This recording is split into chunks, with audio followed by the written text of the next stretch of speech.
Welcome back to city news. ఆషాఢ మాసం గంగానమ్మ తల్లి పొంగళ్ల సమర్పణ కార్యక్రమం గురువారం పట్టణంలో జరిగింది. ఆషాఢ మాసం సందర్భంగా ప్రజలందరికీ ఆయురారోగ్యాలు అష్టైశ్వర్యాలు కలగాలని కాంక్షిస్తూ గ్రామ దేవత గంగానమ్మ తల్లికి 108 మంది మహిళల చేత పొంగళ్ల సమర్పణ కార్యక్రమం తెనాలి పట్టణ ఆర్యవైశ్య మహిళా సంఘం మరియు వాసవి క్లబ్ తెనాలి వనిత గ్రేటర్ వారియర్స్ సంయుక్త ఆధ్వర్యంలో ఘనంగా నిర్వహించారు. ముఖ్య అతిథిగా స్టేట్ ప్రెసిడెంట్ ఆంధ్రప్రదేశ్ ఆర్యవైశ్య మహాసభ మహిళా అధ్యక్షురాలు కొపరావురి రజని పాల్గొన్నారు. ఈ కార్యక్రమం కన్యకా పరమేశ్వరి అమ్మవారి దేవస్థానం నుంచి గంగానమ్మ గుడి వరకు మేళతాళాలతో అంగరంగ వైభవంగా నిర్వహించారు. భక్తులు అధిక సంఖ్యలో పాల్గొని ఈ కార్యక్రమాన్ని జయప్రదం చేశారు.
జరగాలి, మీరు వెనకరండి.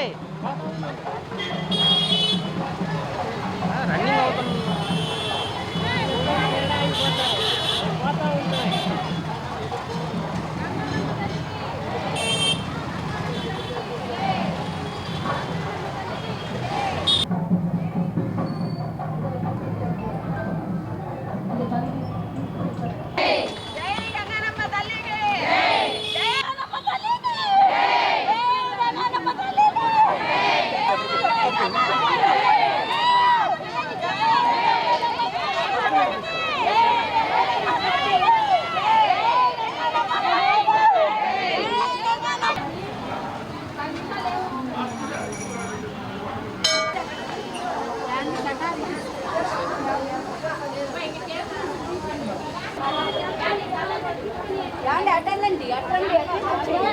ఈరోజు ఇక్కడ తెనాలిలో కన్యకా పరమేశ్వరి అమ్మవారి గుడి దగ్గర నుంచి తెనాలి టౌన్ ఆర్యవైశ్య మహాసభ మహిళా సంఘము ప్లస్ వాసవి గ్రేటర్ క్లబ్ వాళ్ళు మహిళలందరూ కలిసి ఇక్కడ 108 మంది మహిళలు వాళ్ళ ఇంట్లో తయారు చేసుకొని పొంగలి గిన్నెలు అవన్నీ తీసుకొచ్చి ఇక్కడ అమ్మవారికి కన్యకా పరమేశ్వరి అమ్మవారి గుడి దగ్గరికి వచ్చి అమ్మవారి దగ్గర నుంచి బయలుదేరి మూకుముడిగా అందరూ కలిసి గంగానమ్మ తల్లి గుడి దగ్గరికి వెళ్ళి నా పాదయాత్రతో నడుచుకుంటూ వెళ్ళి అక్కడ అమ్మవారికి పొంగల్ గిన్నెలు అన్ని నైవేద్యం సమర్పించడం జరుగుతుంది.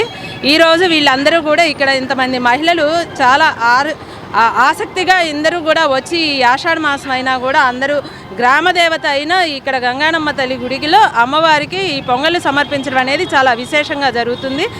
వాసవి తెనాలి వనిత గ్రేటరు ఆర్యవైశ్య యువజన సంఘం పద్మ గారు, మా ఇద్దరు ఆర్యవైశ్య మహిళా సంఘం ఆధ్వర్యంలో ఈ అమ్మవారికి పొంగలి 108 గంగాళాలతో అమ్మవారికి నైవేద్యం సమర్పించడం జరిగింది.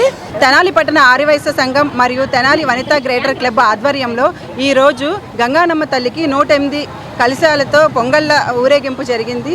ఆ 108 పొంగళ్ళు అమ్మవారికి నివేదన జరిగింది. అంగరంగ వైభవంగా మేళతాళాలతో అందరూ మహిళలు పాల్గొని ఈ కార్యక్రమాన్ని విజయవంతం చేశారు. ఈ కార్యక్రమంలో పాల్గొన్న ప్రతి ఒక్కరికి మా ధన్యవాదాలు. ప్రవాస భారతీయుల పమిడిముక్కల సాంబశివరావు జన్మదినోత్సవం సందర్భంగా జేఎంజే స్వదార్ హోం నందు అన్నదాన కార్యక్రమం నిర్వహించారు. ఈ సందర్భంగా కొత్తపల్లి కృష్ణమోహన్ ఈదర పూర్ణచంద్ మిత్రమండలి ఆధ్వర్యంలో కేక్ కట్ చేసి సాంబశివరావుకు జన్మదిన శుభాకాంక్షలు తెలిపారు. అనంతరం అన్నదాన కార్యక్రమం నిర్వహించారు. కార్యక్రమంలో ఈదర శ్రీనివాసరావు, కాకుమాన ఉపేంద్ర, కొత్తపల్లి వెంకట్, గణేష్ యూత్ అధ్యక్షులు వీరవల్లి మురళి, అంగలగుదురు ఉప సర్పంచ్ కనగాల నాగభూషణం, గుమ్మడి ప్రసాద్ తదితరులు పాల్గొన్నారు.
పౌడిముక్కల సాంబశివరావు గారిది ఈరోజు పుట్టినరోజు. కెన్యాలో సెటిల్ అయ్యి కెన్యా గవర్నమెంట్లో అనేక అవార్డులు తీసుకొని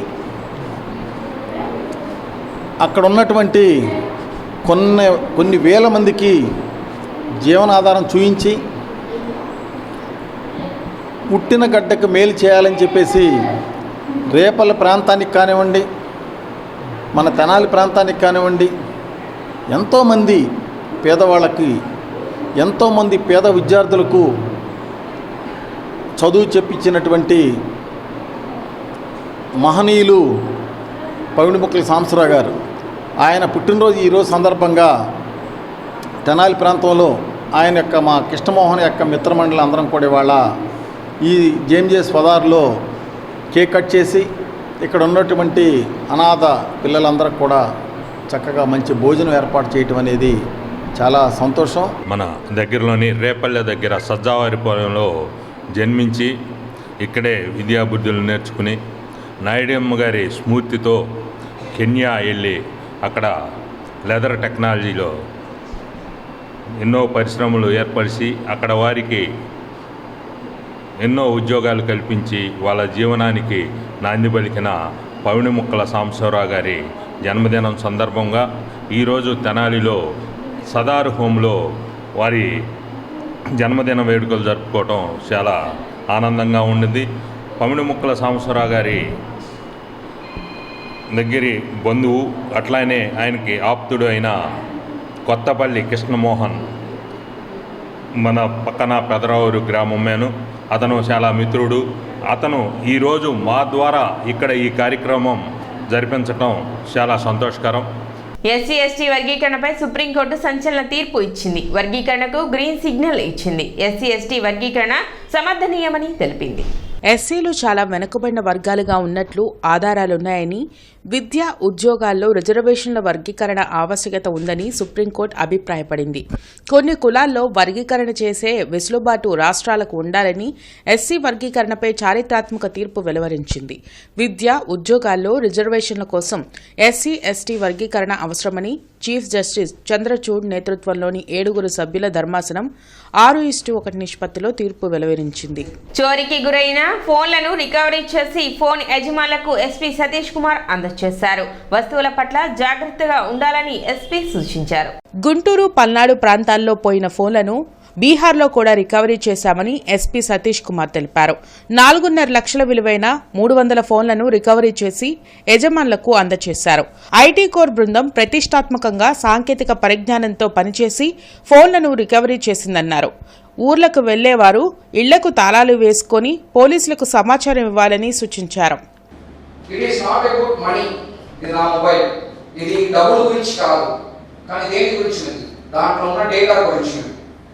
ఓకే, మీ పర్సనల్ డేటా చాలా ఉంటాయి, పర్సనల్ పిక్చర్స్ చాలా ఉంటాయి, మీ ఫ్యామిలీ సంబంధించిన డేటా ఉంటాయి. ఇప్పుడు ఇది ఇంకొకరికి వాడు సెకండ్ హ్యాండ్ కిందకి అమ్ముతారు. ఉన్నప్పుడు ఎవరో ఒకరికి ఈ డేటాని చేరుకుంటుంది, నంబర్స్. ఓకే, మీరు భయపడుతున్నది దానికోసం, లేకపోతే ఏముంది ఇప్పుడు 5,000 6,000 అంటే పెద్ద డబ్బు కాదు ఎవరికి కూడా. సో అన్నప్పుడు నా పాయింట్ ఏంటంటే అంత దూరము మనం కాన్సన్ట్రేషన్ ఎందుకు తగ్గుతుంది. ఫర్ ఎగ్జాంపుల్ స్కూటీలో ముందుకు పెట్టుకోవడం, తర్వాత పక్కన పెట్టేసి మాట్లాడుకోవడం. ఇప్పుడు నేను ఇక్కడ మొబైల్ పెట్టాను, మాట్లాడుతున్నాను, మేబీ ఓవర్ 5 minutes ఈ మొబైల్ ఉండదు. ఓకే, సో అందరూ కూడా దయచేసి మొబైల్ని జాగ్రత్తగా పెట్టుకోండి. ఇప్పుడు ఈ మొబైల్ కొంతమందికి లక్ ప్లస్ కరీం అండ్ ఎవరు సెప్టెంబర్ 1, 2, 3 తేదీలలో విశాఖపట్నంలో జరిగే జాతీయ సమ్మేళన కార్యక్రమాన్ని జయప్రదం చేయాలని ఏఐటియుసి రాష్ట్ర గౌరవ అధ్యక్షులు రాధాకృష్ణమూర్తి పిలుపునిచ్చారు. జిల్లా సిపిఐ కార్యాలయంలో రాధాకృష్ణమూర్తి మీడియాతో మాట్లాడుతూ కార్పొరేట్ సంపదను పునః పంపిణీ చేయాలని డిమాండ్ చేస్తూ జాతీయ సమ్మేళనాలు జరుగుతున్నట్లు చెప్పారు. ప్రభుత్వాలు మారుతున్నా రైతుల సమస్యలు మాత్రం తీరడం లేదన్నారు. విశాఖ స్టీల్ ప్లాంట్ ప్రైవేటీకరణ ఆపాలని డిమాండ్ చేశారు. సొంత గన్లు కేటాయించి 4 లేబర్ కోడ్స్ను రద్దు చేయాలన్నారు. కనీస వేతనం 26,000 రూపాయలు ఇవ్వడంతో పాటు కాంట్రాక్ట్ వ్యవస్థను రద్దు చేయాలని డిమాండ్ చేశారు. స్కీమ్ కార్మికులను ప్రభుత్వ ఉద్యోగులుగా గుర్తించాలని జరిగే జాతీయ సమ్మేళనంలో కార్మికులు, రైతులు పెద్ద సంఖ్యలో పాల్గొనాలని కోరారు.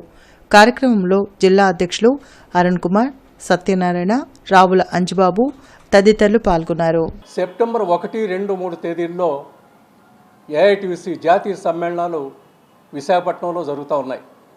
దాదాపు 500 మందికి పైగా పాల్గొనేటువంటి ఆ సమ్మేళనాలు భవిష్యత్ కార్యాచరణను రూపొందించి ప్రభుత్వం యొక్క మెడలు వంచి కార్మికులు, రైతులకు సంబంధించినటువంటి సమస్యలను పరిష్కారం చేసుకునే దిశగా ఏమి చేయాలనేటువంటిది 3 రోజుల పాటు ఆలోచన చేసి ఒక కార్యాచరణ కార్యక్రమాన్ని కూడా రూపొందించడం జరుగుతుంది. అందులో సిటీ న్యూస్ ముంచే ముందు ముఖ్యాంశాలు మరోసారి.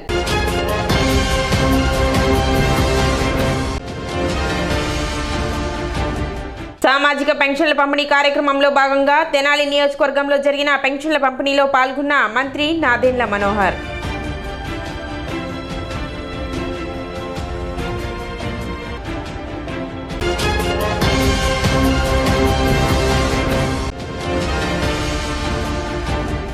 ఎస్సీ వర్గీకరణపై సుప్రీంకోర్టు వెలువరించిన తీర్పును స్వాగతించిన టీడీపీ ఎస్సీసీఎల్ నేతలు.